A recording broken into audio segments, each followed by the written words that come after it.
Kaya pa naman. May sinasabi sila, Senator Green, na better na for a reenacted budget kaysa sa isang budget na hindi masyadong na-check, Yes. draft.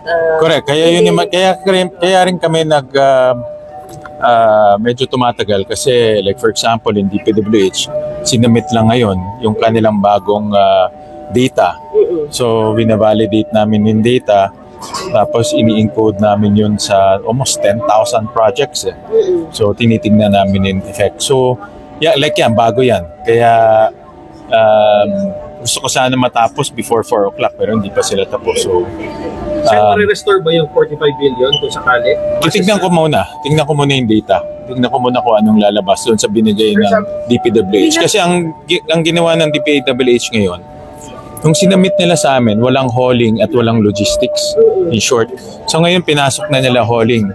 Pinasok na nila logistics. So itong adjustment factor tsaka presyo nila, masasabi ko almost or near realistic.